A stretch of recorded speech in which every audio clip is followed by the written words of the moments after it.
팩트체크, 포스텍 여름 계획 솔직 발언. 토트넘 내한 경기 제조율 플러스 손흥민 매각 노란 입장 표명. 기자회견 풀버전 해설. 2023에서 24시즌 잉글랜드 프리미어리그 EPL 최종전을 마치자마자 곧바로 호주로 떠나 혹사 논란이 일었던 손흥민.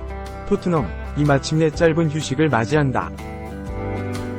손흥민은 22일 호주 멜버른의 크리켓 그라운드에서 열린 뉴캐슬 유나이티드 잉글랜드와의 친선전에 선발 출전. 후반 16분까지 61분을 소화했다. 경기장을 가득 메운 8만여 팬들은 손흥민을 향해 힘찬 박수를 보냈다. 관중석 곳곳에는 손흥민의 등번호인 7번 유니폼을 든 팬들이 자리하고 있었다. 관심이 집중됐으나 인상적인 모습은 아니었다. 몇 차례 위협적인 움직임은 보였으나 공격 포인트로 이어지진 않았다. 토트넘은 1에서 1로 비긴 뒤 승부차기 끝에 4에서 5로 졌다. 2023에서 24시즌 EPL 서 5위에 자리한 토트넘은 최종전이 끝나자마자 호주행 비행기에 올라 논란이 됐다. 구단 수익을 위한 결정이었으나 전 EPL 득점왕 앨런 시어러 등은 올여름 유로 2024 유럽 축구 선수권 대회와 코파 아메리카 남미 축구 선수권 대회 가 있는데 쉬지도 못하고 호주로 향한 것은 미친 짓이라고 강하게 비판의 목소리를 냈다. 2023에서 24시즌 EPL에서 17골 10도움으로 준수한 활약을 했던 손흥민은 영국으로 돌아가 짧은 휴식을 취할 예정이다. 다만 시간은 그리 많지 않다. 최근 김도훈 임시감독을 선임한 한국 축구대표팀은 6월 북중미 월드컵 아시아 지역 2차 예선 2연전을 앞두고 있다. 국가대표 캡틴인 손흥민은 내달 6일 싱가포르, 원정, 11일 중국, 홈을 상대할 예정이다. 대표팀은 다음 달 2일 싱가포르로 곧바로 향하는데 손흥민의 국내 귀국 일정 등은 아직 알려지지 않았다. 나아가 손흥민이 6월 A매치를 소화한 뒤에도 토트넘에서 빡빡한 스케줄이 예정돼 있다. 토트넘은 7월 말 일본, 8월 초 한국을 찾는다. 손흥민은 8월 3일 바이에른 뮌헨, 독일, 미 국가대표 수비수 김민재와의 맞대결도 치를 예정이다. 드디어 파트너 찾았다. 미니 혼란, 유럽 최고 신예 공격수, 토트넘 영입 1순위 급부상, 포스텍 강력 초코 플러스 가성비 만점, 이적료 920억 원. 영국 축구 전문 매체 팀 토크는 21일 한국 시각 벤자민 세스코가 올여름 토트넘 영입 1순위로 부상했다. 엔제 포스테코글루 감독은 세스코를 완벽한 중앙공격 옵션으로 평가하고 있고 그의 방출이적 조항을 확실히 체크하며 토트넘의 영입을 촉구하고 있다고 보도했다. 이 매체는 지난 여름 안토니오 콘테 감독의 후임으로 부임한 이후 포스테코글루 감독은 엄청난 인기를 얻었다. 그의 공격적 축구 스타일은 토트넘 팬에게 센세이션을 일으켰다. 게다가 올 시즌 5위를 차지하면서 해리 케인이 없는 상황에서도 좋은 성적을 거뒀다. 토트넘 미래에 낙관론을 심어줄 수 있다고 했다. 즉, 올 여름 영입에 포스테코글루 감독에게 힘을 실어줄 수 있다는 의미다. 이 매체는 올 여름 토트넘은 대대적 스쿼드 개편이 이뤄질 것으로 보인다. 가장 급선무는 중앙 스트라이커다. 기존 히샬리송은 사우디 알 힐랄 이적을 적극 타진하고 있다. 토트넘은 이번 여름 산티아고 히메네스, 이반 토니, 모하메드 아모우라, 조나단 데이비드 등을 영입 대상으로 검토하고 있었다. 하지만 세스코가 방출 옵션이 명확해진 뒤 토트넘의 영입 1순위로 급부상했다고 덧붙였다. 세스코는 20세의 슬로베니아 출신 스트라이커다. 1m 95의 큰 신장에 유럽 축구 최고 신예 스트라이커 중 한 명으로 평가받고 있다. 지난 여름 오스트리아 잘츠부르크에서 분데스리가 라이프치히로 이적했고 분데스리가 31경기에서 14골을 기록했다. 올 시즌 모든 대회에서 42경기에 출전, 18골, 2도움을 기록했다. 그의 방출 옵션은 이적료 6,200만 유로, 약 960억 원, 다 6,200만 유로의 이적료를 내면 구단의 위치와 상관없이 세스코를 영입할 수 있는 조건이다. 때문에 라이프치히는 세스코의 잔류를 간절히 원하고 있다.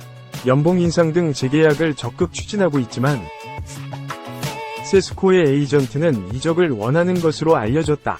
팀토크는 세스코의 이적료는 6,200만 유로다. 방출조항에 있다. 라이프치히는 스트라이커의 잔류를 간절히 원하고 있다. 가치가 오르고 있는 세스코의 방출조항을 없애기 위해 노력하고 있다. 하지만 세스코 측은 올 여름 이적할 가능성이 좀 더 높아 보인다고 보도했다. 토트넘은 세스코의 구체적 영입 자금 마련을 위해 히샬리송을 사우디 알 힐랄로 보내려는 계획을 세우고 있다. 이적료는 약 4,500만 파운드 안팎이다.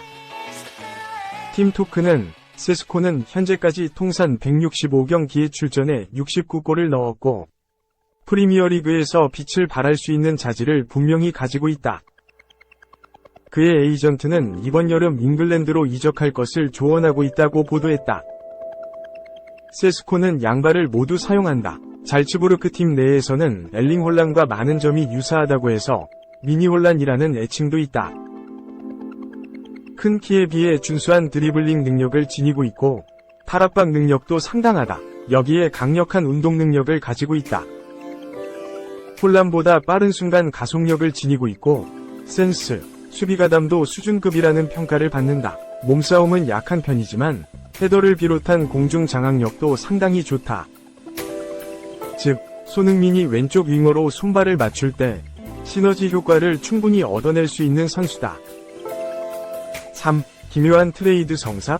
첼시 떠나는 포체티노는 바이에른으로, 바이에른 떠나는 투엘은 첼시로? 첼시는 22일 한국 시각 구단 홈페이지를 통해 포체티노 감독과 상호 합의에 따라 계약을 종료한다고 발표했다. 포체티노 감독을 보좌했던 헤수스 페레스, 미구엘 다고스티노, 토니 히메네스, 세바스티아노 포체티노 등 코치 사단도 모두 첼시를 떠난다. 포체티노 감독은 첼시 역사의 일부가 될 수 있는 기회를 준 구단 관계자에게 감사를 표한다. 첼시가 앞으로 잉글랜드 프리미어리그와 유럽 클럽 대항전에서 전진하는 위치에 계속 머물길 바란다고 했다.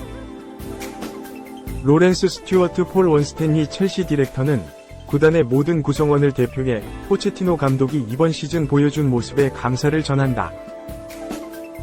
포체티노 감독은 언제든지 환영받으며 스탬포드 브리지로 돌아올 수 있다. 미래에 좋은 일이 가득하길 기원한다. 고 했다. 포체티노 감독은 토트넘에서 손흥민을 성장시킨 스승으로 한국 팬들에게도 매우 친숙한 감독이다. 토트넘을 무관에서 탈출시키지는 못했지만 구단을 한 차원 성장시키면서 지도력을 인정받았다. 토트넘을 떠난 이후의 행보는 실망스럽다. 파리 생제르맹, PSG, 지휘봉을 잡았지만 선수단 장악에 실패하면서 오랫동안 감독 생활을 이어가지 못했다. 포체티노 감독은 잠시 야인 생활을 하다가 지난 여름에 첼시로 부임하기로 합의했다. 그러나 첼시에서 포체티노 감독은 성공적인 시즌을 보내지 못했다. 첼시가 엄청난 이적료를 투자해 선수들을 영입해줬지만 부상과 전술 문제로 인해서 한때 리그 중하위권까지 성적이 추락했다. 다행히 콜 팔머의 맹활약과 시즌 막판 첼시의 상승세로 6위로 시즌을 마무리했다. 포체티노 감독이 유럽 대항전 진출권만 가져오면 첼시에서의 미래가 안전할 것이라는 예상이 대다수였지만 모두가 놀랄만한 결정이 내려졌다. 첼시의 지휘봉을 잡을 유력 후보로 투엘 감독이 거론되고 있다. 공교롭게도 포체티노 감독이 첼시를 떠난 날 스카이 스포츠 독일 기자 플로리안 플레텐베르크는 포체티노 감독이 첼시를 떠나면서 후임 감독으로 첼시를 맡았었던 투엘 감독이 후보에 올랐다고 전했다. 이어 투엘이 이번 주를 기다리고 있다. 포체티노 감독이 첼시를 떠났다며 첼시로의 복귀는 투엘의 구체적인 옵션이다. 그는 첼시에서의 미션이 아직 완성되지 않았다고 보고 있다. 가벼운 대화가 오갔다고 밝혔다. 투엘 감독은 첼시와 좋은 인연이 있다. 투엘 감독은 지난 2021년 1월 경질된 프랭크 램파드 감독의 후임으로 부임해 첼시를 맡았다. 첫 시즌 리그에선 4위로 유럽 챔피언스 리그 진출권을 확보했고 FA컵 준우승을 차지했다. 정점은 유럽 챔피언스 리그였다. 승승장구한 투엘 감독은 결승에서 맨시티를 제압하고 아무도 예상 못한 기적같은 우승을 이끌었다. 이후 투엘 감독은 EPL 우승에 도전했지만 2021에서 2022 시즌 3위에 머물렀다. 리그컵과 FA컵은 모두 준우승을 차지했다. 2022에서 2023 시즌 로만 아브라모비치가 러시아 우크라이나 전쟁 때문에 물러나고 토드 보웰리 구단주가 부임하며 묘한 기류가 흘렀고 투엘 감독은 전격 경질됐다. 투엘 감독은 잠깐의 휴식 뒤 바이에른 지휘봉을 잡고 부임 첫 A리그 우승을 이끌었다. 하지만 올 시즌 중도 작별했다. 바이에른은 지난 2월 공식 홈페이지를 통해 바이에른과 투엘은 이번 여름 관계를 종료한다라며 투엘과 올 시즌까지만 함께할 것이라고 공식 발표했다. 바이에른은 구단은 투엘 감독과 원래 2025년 6월 30일까지 유지될 예정이었던 관계를 2024년 6월 30일에 종료하기로 상호 결정했다. 이는 얀 크리스티안 드레센 CEO와 투엘의 건설적인 논의 결과라고 설명했다. 투엘은 공개된 발표 내용에서 이번 시즌이 끝나면 협력 관계를 종료하기로 합의했다. 그때까지 스태프들과 최대한의 성공을 위해 모든 일을 계속할 것이라고 했다. 당연한 결과였다. 바이에른은 올 시즌 김민재와 해리 케인을 영입하며 전력을 업그레이드시켰지만 최악의 성적표를 받았다. DFB 포칼은 일찌감치 하부리그 팀의 패에 짐을 쌌고 11시즌 연속으로 우승을 차지하던 리그마저 놓쳤다. 레버쿠젠에 밀리며 12연패에 실패했다. 마지막 자존심인 유럽 챔피언스리그 결승에도 오르지 못했다. 투엘 감독은 시즌 내내 선수들과 갈등을 빚었고 이해 못할 선수 기용으로 많은 비판을 받았다. 유임 가능성도 나왔지만 결국 헤어지기로 했다. 하지만 유럽 정상에 오른 지도자를 향해 러브콜이 쏟아졌고 첼시행이 거론됐다. 투엘 감독이 잉글랜드 무대 복귀를 원하고 있고 실제 첼시뿐만 아니라 맨유도 투엘 감독을 원하고 있다. 재밌는 것은 포체티노 감독이 야인이 되며 바이에른 감독 후보로 떠올랐다. 바이에른은 2월부터 새로운 감독을 찾아 나섰다. 세계 최고의 클럽인 만큼 감독들이 줄을 설 것으로 보였다. 하지만 현실은 전혀 다른 그림이었다. 1순위였던 사비 알론소 감독은 레버쿠젠 잔류를 택했다. 로베르토 데 제르비 브라이턴 감독과는 제대로 협상도 해보지 못했다. 율리안 나겔스만 감독이 1년 만에 컴백할 수 있다고 했지만 그는 전격적으로 독일 대표팀과 계약 연장을 택했다. 또 다른 후보였던 홀렌 로페테기 감독은 잉글랜드 프리미어리그를 우선순위로 하고 있고 막판 유력 후보로 거론됐던 랄프 랑닉 전 맨유 감독 역시 팬들의 반대가 겹치며 무산되는 분위기다.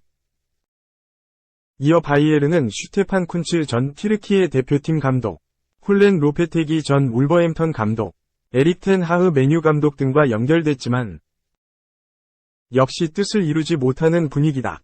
상황은 쉽지 않다. 디어슬레틱은 명장들이 바이에른을 거부하는 이유를 우나이 에메리 감독 사례에서 찾았다. 에스턴 빌라를 유럽 챔피언스리그 진출권으로 만들어낸 에메리 감독도 바이에른의 러브콜을 받았다. 디어슬레틱에 따르면 에메리 감독은 일찌감치 바이에른의 제안을 거절했는데 그 이후로 바이에른 일부 임원들이 자신의 견해와 불만을 공개적으로 표현하는 것에 대해 거부감이 있었다. 울리 헤네스 명예회장 등은 나겔스만, 투엘 등에 대해 거침없이 비판을 가한 바 있다. 여기에 바이에른은 감독에게 정권을 주는 것에 대해 꺼린다. 그럼에도 감독 찾기는 계속되고 있다. 최근 들어 강등된 벌리의 뱅상 콤파니 감독이 유력 후보로 떠오르는 가운데 포체티노 감독도 거론되고 있다. 만약 투엘이 첼시로, 포체티노가 바이에른으로 간다면 재밌는 그림이 만들어질 수 있다.